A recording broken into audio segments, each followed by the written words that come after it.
Welcome back to Season 8 of the Whole Horse Podcast. I'm your host, Alexa Linton, coming to you from Vancouver Island, Canada.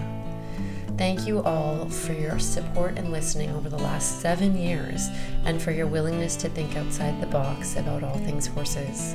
This season, we'll continue to push the edges of our understanding of horses and what keeps them their healthiest and happiest with the help of some very special guests, including some of my most important personal mentors. So happy to have you back and along for the ride. Let's get started. Hi, everyone, and welcome back. We're here for the Whole Horse Podcast, and we're back for my mentorship series, which, as you know, for Season 8, I am inviting some of my primary, most important mentors and teachers to the podcast so that you all can benefit from, enjoy, sink into their wisdom and knowledge, and I can have a chance to kind of reflect on my journey to this point. So today I have with me one of my mentors from literally where we're talking about it almost 20 years ago. And it was at a very, very pivotal point in my journey on a number of levels, which we'll get into in our episode today. And our time together was very challenging, but absolutely essential in my journey to who I am today. So I'm so pleased to introduce you all to Sandra Wallin. Thank you for being here, Sandra. It is my deepest pleasure to be here with you after decades of time. It's amazing. We were just talking about the evolution of the field, but also your evolution within it has been magical and beautiful. It's so interesting that we've been sort of witnessing each other from a distance. When we started to map it out this morning, Sandra and I realized that the last time we saw each other in person, even though we don't live that far from each other as the crow flies, was maybe 2008-ish. Wow.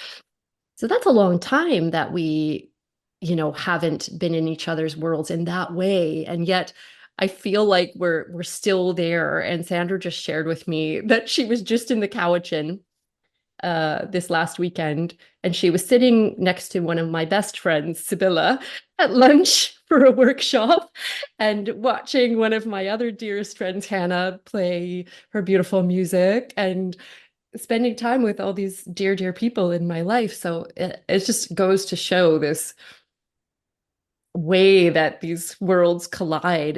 It's so interesting and, like a little bit mind-blowing, I would say. Pretty mind-blowing, like a synchronistic foundation that's been there and reverberating, and then now we're having the I don't know, the reflection coming back to us and going, oh, okay, Yeah. we were there, we were here, we are there. It was a magical time, and I'm delighted to know that, like a Venn diagram, you know how the Mhm. center parts overlap. I feel like that's where we were, and that's where we are, and that's where we Yeah, continue to grow together. absolutely. And it really takes me back. So I'll journey you all back, and Sandra and I can both share our version of the story of this. But when I met Sandra, I was at a very so it was 2006, I believe, that I entered a program with Sandra called the Art of Equus. I must have met you before that, but this program was a year-long sort of apprenticeship. It's really given actually a lot of inspiration to my whole horse apprenticeship that what Sandra put together. It was a series of weekends where we would come together and dive into essentially a combination of expressive arts and equine facilitated learning. And at the time, I had just graduated from equine sport therapy school. I had been immersed in very traditional horsemanship culture for a really long time. And I had spent about 2 years at that point, 3 years with Diva, I think, by at that point. So, we had a relatively established relationship, but I would say quite a traditional way. And so when I met Sandra, one of the opportunities that opened up was to actually bring Diva uh, with me to our time together. And I remember just so many moments of like just sitting outside of the round pen and like bawling. I don't know if you remember that. It was like something was breaking open in me when I witnessed Diva showing up For in others. these Other particular people. ways with different people and in different situations. Like it just, She was showing you yeah, where you were going to be going. yes. And then to be able to then overlay that or bring in this expressive arts experience, which let me say, everybody, if you've heard my podcast with Kim McElroy, I share a little bit of the story of Sandra and the painting exercise we did. I don't know if you remember that, Sandra. And I I was do. like, I I was do. like, I hate this so Yep. much. And I wanted to burn this thing. And Sandra said, just why don't we just turn it over? Just flip the whole thing upside down. And then in it was just all of these symbols. And They goosebumps. they were right there, like this horse, the snake, the spider, all my sacred animals were like, hey. I was like, That's one of my absolute favorite exercises, and of course I can't wait to share it. And then this is about just staying present with this literal this literal rejection of it, but just being so aware that, just like the horses do, they reflect back what we most need to see, and sometimes what we most don't want to see, which is what we most need to see. And there, how you just change your perspective on it a little bit, and all the gifts, all your teachers, all the alchemy was there. Hmm. it was powerful. It was so powerful. And I mean, that was just a drop in the bucket of that year together with you. Because I think so at the time that I would have been about 26. And I had spent, as you know, up until I was about 22, 23 in a very black and white world. Very, very black and white. As I started equine therapy school, that started to crack me open. And then I came into your world. And what I remember the most is this sense of being so held in my utter messiness in that time together. Sandra, you have this presence of all this mothering, grounding presence that so was exactly the thing that the doctor ordered for that time in Oh, my thank world. you. Mm. I think that there was a lot of beautiful mare energy when we were all here together. And Bobby, Bobby, yeah, and her mare. Hmm. Scarlett, is it Scarlett, I think. Yeah. Scarlett and Yeah. Amanda? Yep. And Amanda. And you were just sort of birthing this Mm-hmm. opportunity into the world. And so this Yeah. sense of what is this going to be was Yep. the feel We of it, right? co-created it. Yeah. We did. Yeah. So I would love for my listeners for you to just share a little bit about you and the work. I know that your work has evolved so much over, especially since we've known each other. What is the juiciness for you right now? What are the pieces that you're just loving working with at the moment? Well, it's interesting that you're asking about what I'm loving, and what's coming into my mind is um, that what I'm loving is being able to, and I wouldn't even necessarily quite use that term. I feel like I'm in a place of re-equilibration, because you know that Grace passed away a couple of years ago, and Yeah. I haven't I haven't identified yet what I'm evolving into without her. Yeah. And of course, I'll I know. And Alexa knows Grace. She got to spend deep time with her. And yeah, I, as you know, with Diva and the horses you share your life with, all the animals you share your life with, the people that you get to be connected to, um, when those relationships change, and some people will say, oh well, she's still here, but it took me, and I get that. And on the other hand, I can't put my face in her neck and breathe her in. I can't brush her mane anymore. I can't watch how she stands there with a little who comes and maybe is on the spectrum, and how this majestic presence holds such sacred space for all beings, all people that come to spend time with her. So I guess where I really am in all truth is in a state of becoming. I feel like I'm in the chrysalis Yeah. and all of the parts of me are dissolving, or maybe they've already dissolved. And I think they're starting to reconstitute themselves, and yet I'm not in a place where I've emerged yet. Like my new form hasn't taken form. So it's an interesting time for us to be talking, because you're wanting me to share a little bit about where my work is, and where my work is right now is in a place of pure potential. Mm-hmm. But it hasn't, and how that will look. And my beautiful Zen passed away the year after Grace, and so now there's Tank and Kyron, and it's having conversations with them about what it is that they want, or what are they inviting in. And right now they're just being really quiet. They just want it to be us and not anything else. And there's a real beauty in that. So it's giving me an opportunity to let go of what was, and let go of what I thought would be, and be open to whatever is coming into form, I guess. Yeah. Mm. I just came off a 3-day retreat. Uh, that I should say that one of your gifts for me was teaching me about facilitation, Mm. good Wow. facilitation. Thank you. Absolutely. That was very powerful for me.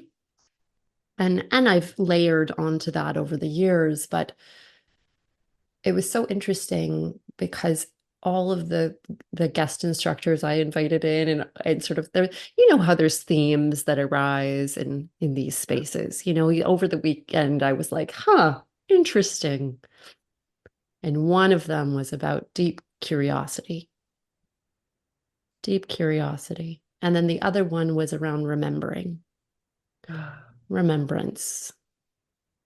And those places, we sat with a trainer friend of mine. I won't even call her a trainer, my friend Shannon Bay. And then I don't think she even calls herself that anymore. A mystic. A mystic who works with horses. Mm-hmm. And it was so interesting because, of course, our plan was to go and put a halter on and do the things and make the stuff happen and, you know, right? And she started chatting in the circle, and she was talking about curiosity, and she was talking about remembrance, and she was talking about rhythm and noticing and attention, and what is our attention to go to. And as that was happening, the horses constellated in this beautiful semicircle, all heads into the middle, all four of them, in this uh, perfect half moon together. And there's this place in us that's like, hey, but I want to, maybe we should do something, especially as a facilitator. Sometimes it's like, am I doing enough? Is everybody happy? Are we, right?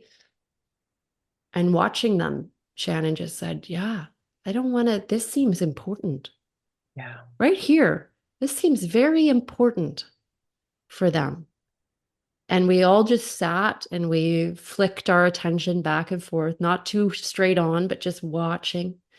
And they stood there like that for probably 20, 25 minutes together. Yeah. And it did. It felt very important. And it felt like it wouldn't have happened if we weren't all in this space Being curious being and remembering curious, and present. right?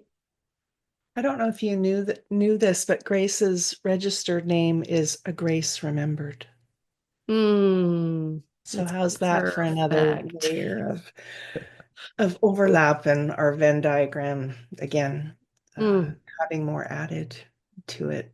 And she is my greatest teacher. She taught me about the art of facilitation way more than anything I could have possibly imagined. The grace of it, the art of it, the boundaries around it, the courage, the tenacity, the gentleness, the ferocity, like all the things that need to be present. And then also very much the shut up and get out of the way of it oh my when the gosh. horses are coming in. And that's what you guys just did. Yeah. Because I mean, how could you have possibly choreographed anything more beautiful than that? Like if you had sat down and said, "Hey, let's have a conversation about remembrance and curiosity." And wouldn't it be incredible if the horses could all come in and the four of them create this semicircle and that they would stand in complete presence and stillness while we were there in that sacred space with them? I mean, everybody would sign up for that, but no one would be able to create it No, consciously. But then look it what just they emerges. do It just emerges. if we just shh and allow. It's incredible. So that's one of the greatest lessons horses have taught me, and Grace most profoundly was to stop trying to do and stop trying to create, and instead actually allow and hold space for the wisdom to be revealed. Hmm. Mic drop. Yes, I can see her doing that. Oh my gosh. So this the moment with Grace that always comes to mind. You would remember this. It was hilarious. Do you remember when I was totally throwing a little hissy fit in the round pen and I was kneeling, kind of, squatting in the corner and having nothing's Mhm. happening and I'm so frustrated and because this whole emergence piece was incredibly challenging for me. I wanted to make things happen. I wanted to get it done. I wanted action and Yeah. results, right? Now. And now, immediately. And I remember she came over and I'm having my little hissy fit. And she comes and like she's going to sniff me. And she literally uses her head to bowl me completely over. I fall in the sand and start laughing hysterically. Because what else do you do in that moment? It was so clear. She's like, stop it. And can you see, I don't know what, as you're describing that too, Alexa, I'm thinking about what a perfect method for parenting. Like imagine you're whatever year old, it could be 3 or even 15, and they're having the temper tantrum in the mall or at the dinner table or whatever. And if you could just come over and headbutt them and and everyone would roll into laughter. I think that would be just, parenting 101, headbutting. Right? It was so, I mean, I couldn't stay in that state. I No. just couldn't. It was like way too funny this happening. And like she obviously was like, yeah, this is what we're doing. Hmm. You need to Hmm. stop. And that was it was a part of her. I mean, that and this overwhelming softness and Yeah. She could hold care. both, right? Yeah. I always talked about her. One day, I started writing a book for her a number of years ago called The Equine Apothecary, because that's what she was, just what you're describing, even in just moments of time, how she could deliver that kind of abrupt, really, message and lesson, and then be so kind and soft and there. Or with, I've seen, you know, expert trainers, as you were using the word earlier, come in and expect that they were going to get her to do this, and I can do this with horses because I'm so, and she would just turn her butt to them and walk away, and have absolutely nothing to do with them until they, to use your beautiful term about cracking open, and then they would just have a breakdown and crack open and be in the authenticity of their wound, really, and then she would turn around and come in and bring her head right into their heart and allow them to just cry, and then identify what most needed to be worked with. She didn't need to be round pen. She didn't need to be lunge. Like, that's not what she's there for. That's not what our horses are here for. I think that's one of the shifts I hope the field starts to catch up with too. Maybe we'll talk about that at some point, since you drew the contrary card earlier. I know. As Yes, well, go exactly. into against the grain.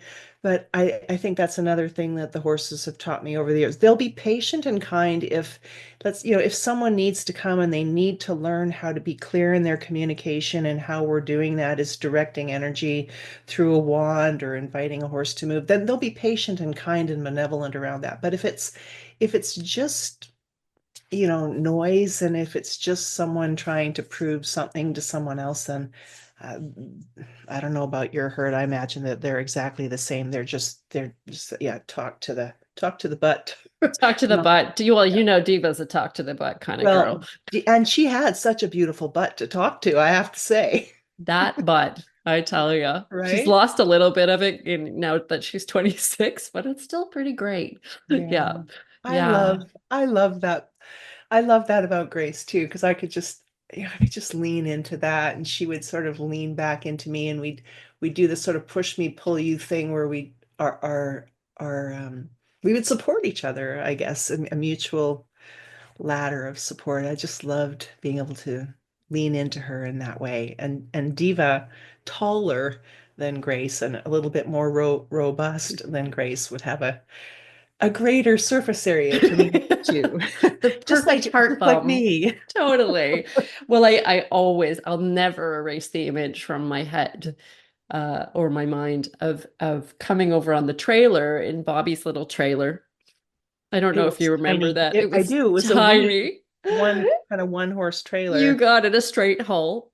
And it was sort of like it would go up to about halfway up Diva's butt. And you could see the rest of her butt in the Yeah, trailer. So we'd be loading on the ferry, for example, and her little mare Scarlet is in there with her little tiny, she was maybe a little Arab. two hands shorter than Diva with this tiny little butt. And then Diva taking up the whole space. And it was like that to me is like, oh, it was so great. And I always remember just loving being there with her because of the bond that we were able to forge in that space. Mhm. One, because of the time we got to spend together, but also there was an opportunity to witness her, like I talked about earlier in the episode, with other people. Yeah, And this is a really, really fascinating thing about horses is that Diva was entirely different. Do you remember that? with each person. With each person. Yeah. I think that's one of the absolute, well, that's the apothecariness. Again, that's the Yep. shapeshifter. That's Yep. their adaptability and their kindness, is that they will meet each person where they're at. Most horses will. Like the kind of horse, the horses we're talking about right now are really master level horses, teachers. And all horses have the capacity for that, but there's some that are just exquisite at it. And I would say that we're talking about those kind of mares right now. And as a facilitator, as a host of workshops and experiences, one of the greatest joys for me, which you're just sharing, is to watch the horses show up in such perfect ways for each person. And then to have each person watch as that same horse will then be and deliver the exact perfect remedy or experience or opportunity for the next person. It's mind blowing. It's heart opening. It's it's horses. Yeah. Yeah. And even the medicine of witnessing that happening, Yeah. right? Not even being in the ring, just like, yeah, sitting back Sometimes and people, watching. yeah, to It's, watch, to be, but like sometimes people feel, and this is part of the teaching when we start to engage with the workshops, they feel, oh, well, if I'm not in with the horse and I'm not doing something with the horse, then nothing's happening. And that's absolutely not the way it is yeah. at all. Because when we think about things from a quantum perspective, we know that the observer can influence the reality. And so the role of the witness is a sacred one, but also in the witnessing of, we are in turn receiving. It's always a reciprocal thing. I don't think Barbara Rector had been here by I when you don't guys think so. came No, yeah. or not. One of the things that she shared was this saying that she would say when we would go in or she would lead someone into the round pen or to have an experience with the horses, is that we would say to the horse, I am the teacher, I am the student. What is the question? You are the teacher, you are the student. What is the question? So always the idea of student teacher learning and sharing is this equation that's balanced. I mean, there's a fulcrum, so sometimes it might be more this way and sometimes it might be more this way, but the reciprocity is always present. And I think the more that we're mindful of that, the more we can, as facilitators, if we can include that in the space when we're working with other people and bringing them into the company of the horses we share our lives with, I think that has an effect on what unfolds in the sessions. Well, it's What really hilarious because that is on my list of things to talk about. So I Oh, was there and it made such an impression on me that it's like fourth on my list. okay. And at the Another time, surprise that we're right? walking the same path. Exactly. I remember that so distinctly because, well, one, often when we come from a traditional background of horsemanship, there is this sense of, we're the one doing, we're the one teaching, we're the one making, there's a piece there. It was a very pivotal shift for me to switch this. And remember, I'm coming hot on the heels of becoming an equine sport therapist. So this was something that was very, very important for me to take out into my work, doing that, Yeah. offering that to horses, because even in that space, okay, right, I'm not here to fix, I'm not here to change, I'm not here to make, I'm not here, right? I'm Mhm. here to allow the emergence of what is. I love that you said, what is the question? What I remember is, what is the lesson? Mm.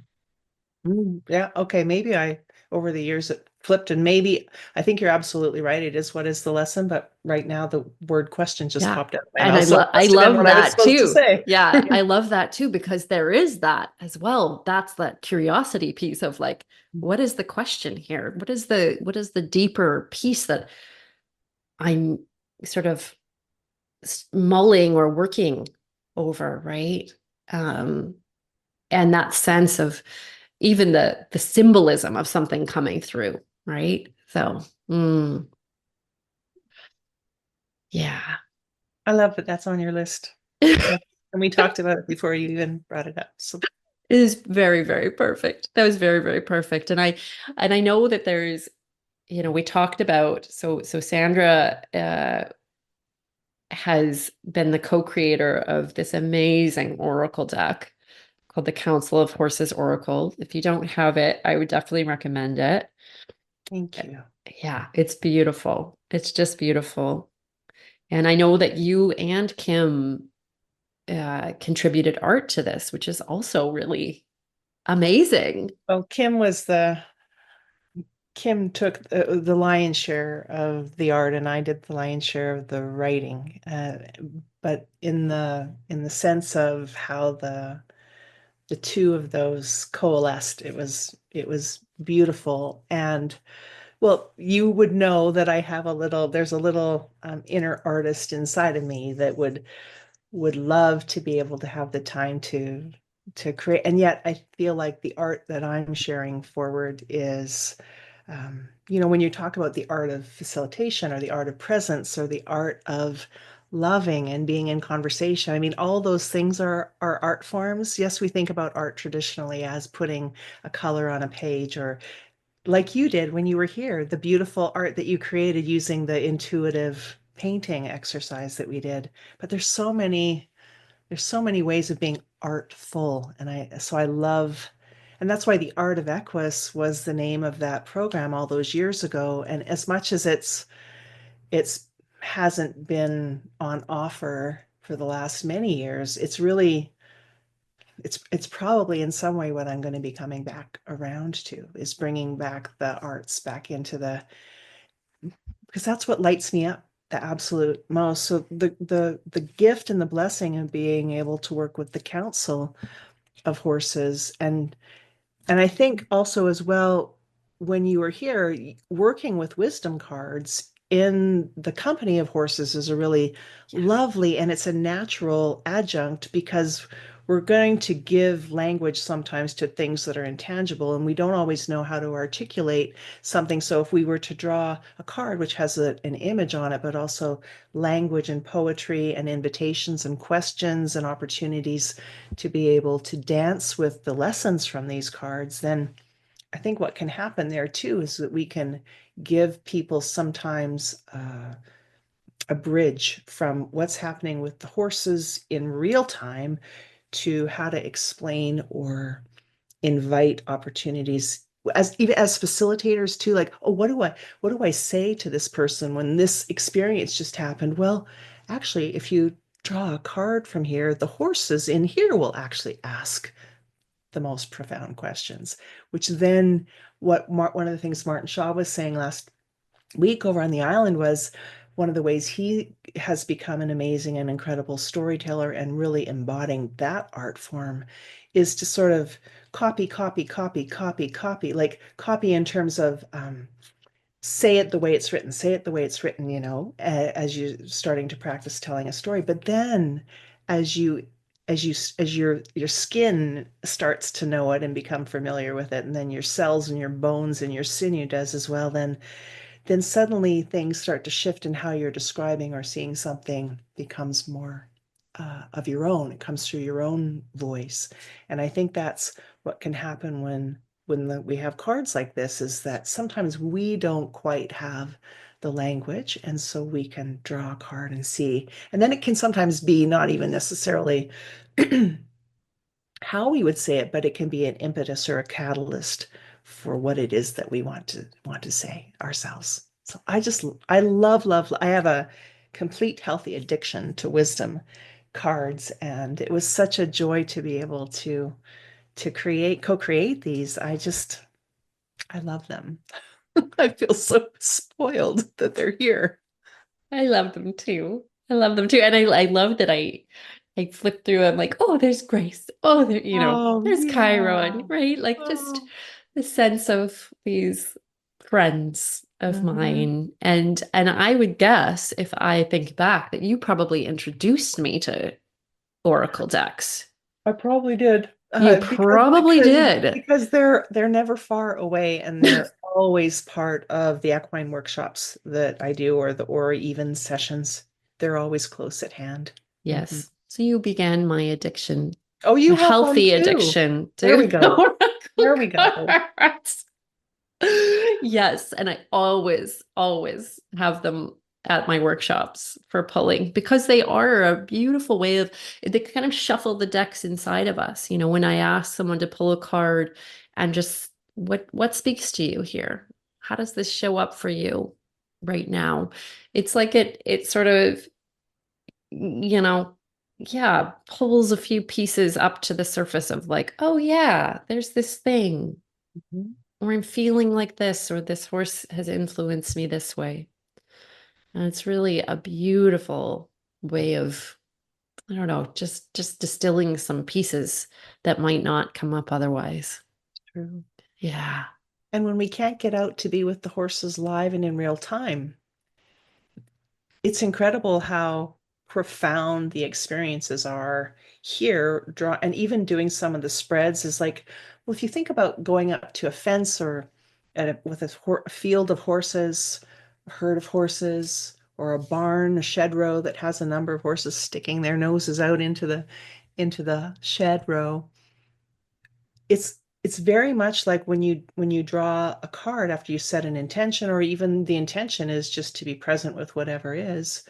It's the horse that then turns around and leaves the herd and comes towards the fence. That's what's happening when we're drawing cards like this.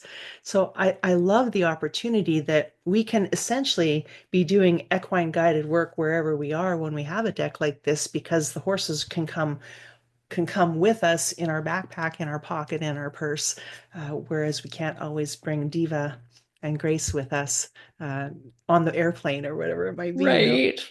I wish we could, all the Yeah, places. I think that they would. I think they're world travelers in their own way. Absolutely. Absolutely. Oh, well, I pulled a card before our time together, which was the contrary card. Mhm. And it's a beautiful horse scratching its. I love this when horses like scratch behind their Oh, it's ears. amazing that I just am awestruck by how agile they are and so delicate how they can take their hoof and just so delicately give a little scratch. It's amazing. It's beautiful. And so, and the sort of message on the card is the importance of nonconformity. Can you share a little bit about this card, kind of the inspiration from this one? This was one of my favorite cards to write, because I would say that maybe in our field, and also in my life, I would call myself a bit of a horse of a different color. Mhm. And in First Nations tradition, they always designate someone who, when you're thinking about a traditional ceremony and perhaps they're the family, the community of people are dancing in a certain direction, all moving in the same way, they always want to have someone who dances in the opposite direction intentionally, to remind us that it's important to think of things or see things from another point of view, or from another perspective. And often people in particular that tend to embody that quality are often thought of as outliers. They tend to be the people that live at the edge of the community or even outside of the community, or when they're in the community, they're kind of ruffling feathers sometimes, or asking questions that need to be asked, but people don't always necessarily want those things to be looked at or addressed. So I love, and I don't know why this term is coming up for me, but in school I was certainly anti-authoritarian. I really didn't like to be told what to do. And my parents reminded me when I was young, uh, when they would try to show me how to do something, I would go own self, like I wanted to do it myself and in my own way. And I think that that's maybe the lead mare in both of us, Alexa, and probably in a number of and I don't mean lead mare necessarily connected just to the feminine, but I think that we all have that lead mare quality, and the people that are probably connected in your podcast herd and in your community have that in their nature somewhere. And so the contrary card is going to be about honoring that. And it's not about, upsetting the apple cart for upsetting the apple cart's sake. There's a really sacred and important role that the contrary takes. And whether we are that traditionally in our lives or generally in our lives, or maybe where there's some part of us where we need to be a little bit contrary and do something different than maybe the ingrained path that we've always taken. I think it's just a lovely invitation for everyone who's listening to think about how can I go a different way? And am I afraid to? Like what's getting in the way of me? If my dream means for me to go this way, but everybody else is going this way, am I going to just be swept up in the tide of going this way, or am I going to use my horsepower to Mhm. be able to stand and then move in the direction of my dreams or my calling? Mm. I Yeah. don't know. I mean, I don't know if do you have because I think some of the questions that go with contrary. I've Oh, got the little book here. They might be fun to us for us oh yeah, to peek at. Since you drew the card, it's obviously its energy and its teachings are meant to be here today. absolutely. I don't know if there's one that jumps off the page Let's for you or not. see. I like the one, and I think this is a big one for most of us in horses. Do you ever wish you could do the opposite of what is expected of you now? If so, what would that sound or look, sound, and feel like? Mm, I love If, that. yeah, It brings us back to where we were earlier on talking about curiosity. totally. Do you ever wonder, and what would that look like, sound like, and feel like? It's a Yeah, beautiful question. it is a beautiful question. And I love as well, where are you striving to maintain things the way they are? And how is the status quo serving you? Mhm. Uh, Yeah, that's a very sort of secondary gain from psychology when we think about that's a very secondary gain question about because when the status quo is serving us, in order to break free and untether ourselves from that traditional way or that pattern, that ingrained, really it's a subconscious belief and programming that we're running into. How do we, because when we weigh the pros and the cons, an example could be, well, actually, I was just at celebration of life down in New Mexico. And Bruce Lipton was there and we were visiting. And one of the things that Bruce asked a number of years ago if I would go and teach belief change, the psyche work in the local prison here. And one of the things that the men said, and we were just reflecting on this when we were together, was one of the men said, well, if I change and I heal and I grow, what I saw when I was growing up was anyone that sort of rose above the crowd, and this is tying in with the contrary perfectly, anyone that rose above the crowd or stood out. So he said it this way, that the tallest nail would be the one that would get hammered. So so mm, then the the programming that we see is it's not safe to rise. It's not safe to spread out. It's not safe to grow. It's not safe. It's only safe to conform and to be living in the gray or the beige. Like if you have lots of colors on your palette, that's a dangerous, unsafe thing. So just stay beige, just stay basic, just stay plain. And it was such a really, I'll always remember, just like you have things that you hear and you remember, I'll always remember what he said. And then so this status quo thing is so significant because it's one of the things that keeps us, obviously, the way we are, even though our inner yearning or desire or longing, or the horses are saying, "Hey, like rise up, go here, stand tall." It's like, yeah, but if I do, so I better just stay in here. So the horses are actually beautiful teachers of horsepower, I guess, because they can role model for us. Like if you watch a herd of horses and the herd dynamics and all the conversations that are going on in there, you can watch the the negotiations and the adaptations that they make within themselves. So it's okay, well, if that horse is the horse of a different color and I'm watching what happens to that horse, um, we can weigh the pros and the cons about whether is it worth it for me to step out and go this way, or is it safer for me to stay here. And I always tend to lean into, hmm, I was going to say the path of the heart, but what's popping into my head right now too was this idea of being the path maker, mhm. because sometimes the path isn't before us. And again, that would be tying in with the message of the contrary, because now even to a completely different degree, because now you're not even in the same realm where all the paths are, where all the dancing circles are. It's like there's actually a place that you're forging out, and that's what you've done.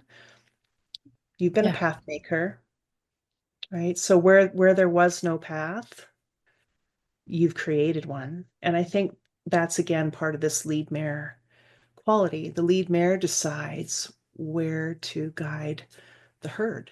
Mm-hmm. And so the Mm-hmm. lead mares would be these beautiful path makers, and in their way, contraries, honoring the contrary as well. Mm. Yeah, I see that so deeply. And taking that one step further, this path that I'm on was very much a result of my relationship with Diva, is very much a result of my relationship with Diva. Hmm. Mine too. That's why Right? we're talking today. My relationship with Grace. How lucky are we? How How lucky blessed are are we? we? Yeah. Hmm. Yeah.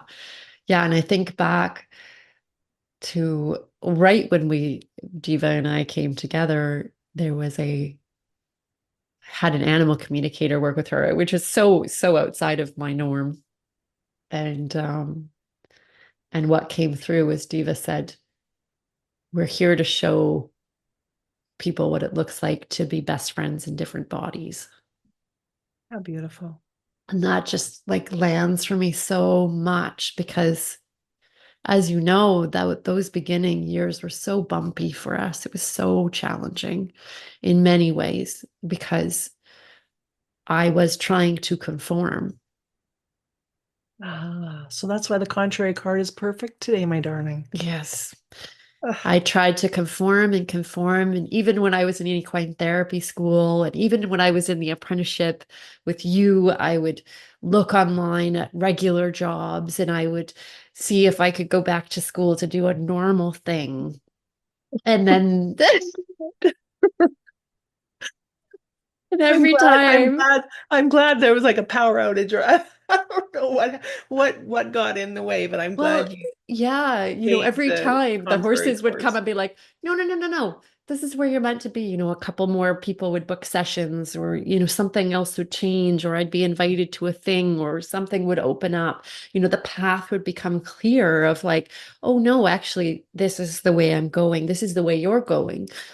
And even though it was so foreign and different for me, there was always this sense of like, there's a light up ahead. There's a light up ahead. Just follow the light.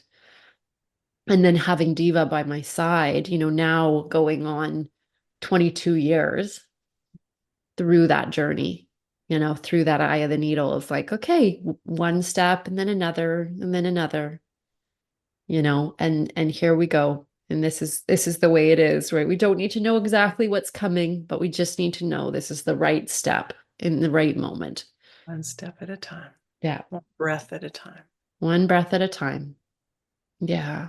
And so to be able to come to this place, literally this place where I now can provide Diva a home for the rest of her days. Isn't it incredible? It's wild. You must just be so, I don't know.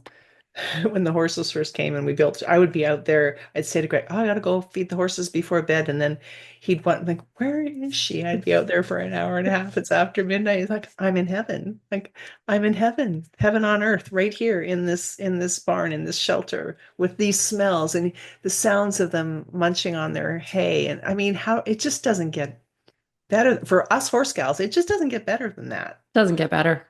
Mm. It doesn't get better. And every day I wake up and I'm just like, okay, yep, we're here. We're doing this. And this morning I watched from the deck and we welcomed a new horse into the herd who's a boarding horse, but a horse that's very dear to my heart. And today I looked out and him and Gwynna were flat out on their sides with Mm. Diva and Raven Watching over them. holding sentinel and just in the sunshine, the hummingbirds, the birds, Yes. oh, and I was just like, oh, this, Yeah. I can't even take it in. It's so good. Watching that level of peace and comfort and harmony. Oh, so good. Yeah. Yeah. I I'm with you. I understand. I feel it. The smells, the sounds, the senses, the the peace, the harmony is such a beautiful way of describing it. And then to watch the wild creatures that Oh, like when there's a harmony, as you were saying about the hummingbirds and stuff, but the black bears come through oh all yeah. the We had time, elk and come through how did yesterday. you have them on the island there? Yeah, the barred owl, Yes, the yes. ravens. Yeah. Oh, and it's just amazing. And I think, I guess the piece that I want to bring through here is if I had not chose the non-conforming path, none of this would be Mhm. right. Not the You podcast, not the anything. no, you'd be living probably a lovely and yet more black and white Yep. life. You'd still be serving horses in a way with your body work, and you'd like, but and still, there's part of me that believes that part of us that lives in all of us. I think what happens is the horses, once they get hold of us, it's like like a little acorn that has a little flame in it, and when they breathe on it, and then it catches fire, and it just can't be put out. And I think that's one of the things the horses do is they light us up so that we can't ignore it anymore. So be careful, everyone. If you feel like there's some seed, that's nestled in your heart and your spirit somewhere, and you want to keep it buried, don't come out and spend time with the horses, because they will completely come in and breathe on that seed and light it up and cause it to grow, invite it to grow. And then you'll end up living the life of your dreams, like Alexa is. Totally. Totally. And that would be terrible, wouldn't That would be just horrible. it? Oh, I'm Oh, so delighted for you. I'm so delighted. thank And to you. have to live where your horses are. Oh, just incredible. I am actually going out right after this to put Gwenna's harness on and fit her to a cart. So I am so excited for this next adventurous journey with A learning journey. my learning Yeah. journey is here. So yeah, I will Oh, be I'm sure you'll share some photographs I about will that. definitely do so. I will definitely do so. Hopefully it fits. Fingers crossed. Yeah. Okay. I'm so appreciative of you coming on here today. I should have brought tissues. I'm literally snotting all over myself, but that is so worth it. Well, that's part of the thing about if you are going to be in the company of horses, one of the great things to always have is a scarf, Very true. because it's so versatile, and it can be used when we get the runny noses, or when the tears, or when the horses decide to blow on us as well. It can be used as Totally. a wipe.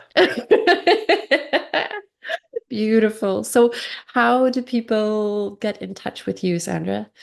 Oh, SandraWallin.com or Perfect. ChironsWay.com. They'll both bring you to here. And one of the things maybe that I started sharing, I'm not a very courageous social media person. And so one of the against my normative curve decisions I made at the start of the year was to do the 12 days of Oh, I intentions, saw the that. Council of Horses. Yes. And so at the start of the year, the horses and I drew a card for each of the first 12 days of the year. And then at the start, to represent the upcoming 12 months. So now at the start of each month, I'm going back and pulling that card back out again, and just talking a little bit like May was about alchemy, the alchemist. Mm-hmm. And so just reflecting on and inviting those kinds of curiosities and remembrances as where we started today. So that is on Instagram and Facebook. So if you're curious to join along with Tank and Kyron and I as we revisit the 12 now months of intentions for the rest of the year, we'd be honored and delighted to have you join us there. And otherwise, just reach out through the website and email. I love hearing from fellow horse lovers and contraries. And Perfect. uh, and it's just been I know it's a cliche to say this, how time goes by, and yet it doesn't feel like time has gone by. And there's been, I mean, I think I had a conversation with you a number of years ago for your whole horse Yes, yes. podcast as well, but that I don't even remember. That was, I That would think, have in the been earlier days as close to well. 10 years ago. Yeah. Yeah. So 10 years have gone by, and yet it feels so comfortable and delightful to just be in conversation with you and to celebrate the amazing co-creations that you've been bringing into the world with the horses. I just want to thank you for that Mm. and Oh, say what an honor it is to be in this herd with you. oh, it's a pleasure. And thank you for your very pivotal role in it all. I really appreciate My it. pleasure. It was mostly Grace. We'll blame Grace. Oh, sweet girl. Well, thank you all to who have come on and listened today. Yeah, I'm thinking you might all need a tissue as well. I will see you all for our next time together. I don't know what it's going to bring, but something good. So we'll talk to you again soon. Bye for now. Have you had a chance to check out Outside the Box Equine yet? I hope you pop over and explore the page outsidetheboxequine.com where you'll find all my online courses as well as Nicole Jory's Hoof Care Fundamentals course, which is getting rave reviews. If you've ever wanted to learn about applied kinesiology and applying it to animals, that is also the place to go for my kinetic communication online course. This is a course format that I've been teaching for almost 20 years, and it's been popular with hundreds of folks and helped folks to learn all about applied kinesiology and how to use it as a communication tool with their horses and animals. So head over, check it out. Love to know what you think. All right, have a great day. Bye for now.